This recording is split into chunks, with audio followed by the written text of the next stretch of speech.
Hello there guys, welcome back to Stevo Runs, channel created for like-minded people just to become fitter and healthier people. Pass out at you, the red subscribe button below. Let's go on our running journeys together. Right, today I've got something very, very important to speak to you about. This is the biggest long-term mistake I've made during my running journey. And I think this might relate to a fair few people, so don't you go anywhere, listen in.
Alright, so welcome back guys. So as I just said, I've got something very, very important to talk to you about regarding running, obviously, being the Stevo Runs channel. And that important thing to talk about today is strength training. But before you go, don't you disappear. If you just heard strength training and thought, that's me done, I'm out of here, I don't do strength training for running, this video is exactly for you. So do not go anywhere, please watch to the end of this video. Okay, so I've been running for, I don't even know, I'll have to look, 3 years probably, maybe 3 to 4 years perhaps. And I've always neglected strength training. And I don't mean strength training as the typical ones you'll hear about with your squats and all that, although they are important and they have a place. There's more to it for running strength than just the run-of-the-mill leg sort of exercise and core exercises. So let me just go back to me when I was a younger lad and the issues I've brought upon myself right now that I'm dealing with. Okay, so even up to only 2 months ago, I've always wore my trainers. It's embarrassing, it's a weird thing to do, but I've always worn my trainers indoors all the way from the minute I wake up to the minute I go to bed. And my guys at work always laugh at me for doing that. Like, why do you do that? So I like to be ready for action, you know? If I need to get out the door, I'm gone. But that's really come back to bite me on the butt. Because as I keep banging on about, I've recently found I've got flat feet. And it's not to do with being born with it. It may be hereditary, but what's for sure is that I've made that 10 times worse. This video isn't about flat feet, it's just an example of why you need to do some exercises. So my feet have flanned out over the years. I've probably collapsed the arch myself. And I've come up to some really horrible issues now. Injuries, everyone you can think of that comes to flat feet, I've had. And what I'm dealing with right now.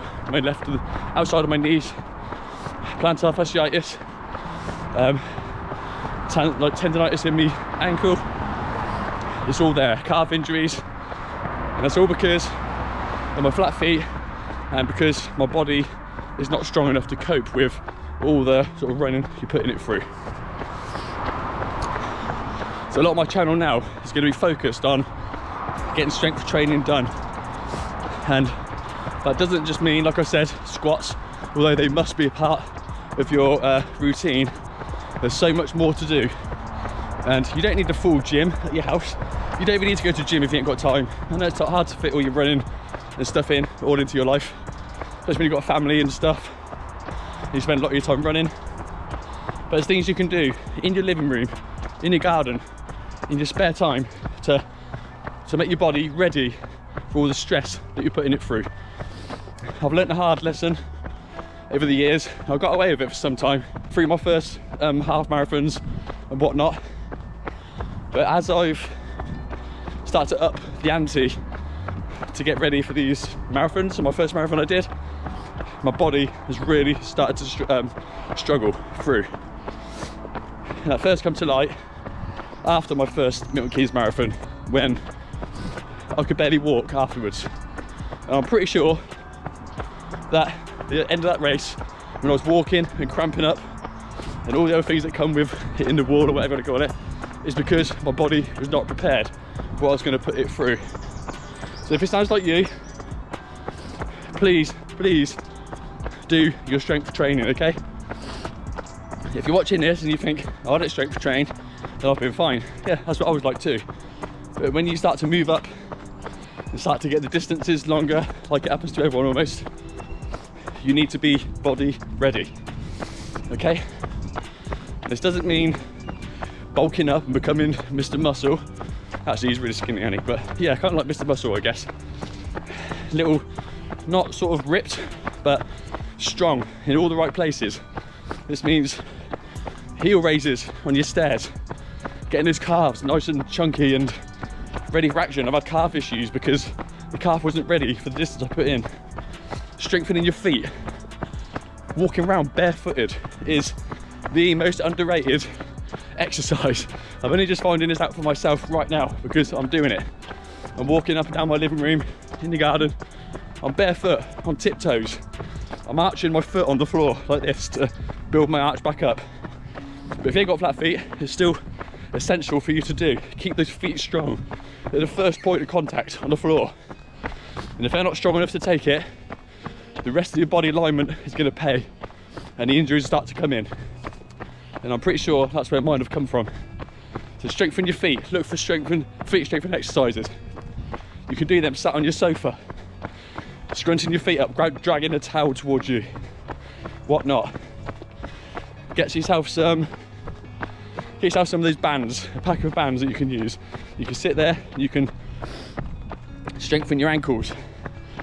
My ankles were weak. My ankles been hurting recently, probably because of my feet, so I'm working on my ankles now. And your calves, and you've got your squats, your core, your bum cheeks. If your butt is not ready for action, the rest of your body's not ready for action. If your butt's not driving your run, you're asking for trouble. Like a bad lower back, your knees take a good hiding. So your bum and your core is especially, I know you hear that a lot. If you neglect it, then more fool you, because it's going to catch you like it's caught me. So please do not neglect the strength training, okay? Don't turn this off and ignore it. Put it into your routine. Do it after your runs, do it on your day off. Even if it's once a week, that might be enough to keep it off for now. But if you can do it 2 or 3 times a week, set yourself a routine up on your Garmin, like I have. Press start after work, follow it, do it all. Do a full body workout if you want, so you stay nice and even, but from your shoulders down or your waist down, it needs to be strong, okay? I've got my ultra next year and I'm concentrating more now on making sure my body is strong enough for that than I am building my aerobic base. They're both so important. Okay, that's about it. I don't want to sound like a hypocrite because I've learnt this lesson, and I'm not telling you I'm telling you to do that because I'm there now, and trust me, it's hard to get out of. I feel like my running journey's just started now because I got so battered from my first marathon because my body weren't ready. I feel like I'm starting anew now, knowing what to do, because running actually comes as a full package.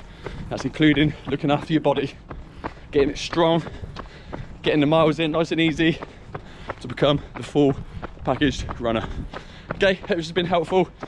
Get the exercises done. You don't need all the stuff. Get a dumbbell, get the bands, have a look on YouTube. I'll put my own personal routine on there too when I get a chance next week. And please let me know if you do it, how you get on, and what difference it makes for you, or if you don't do it, how you get on. Thanks for joining me. See you on the next one. Hit the red subscribe button below. Stevo runs.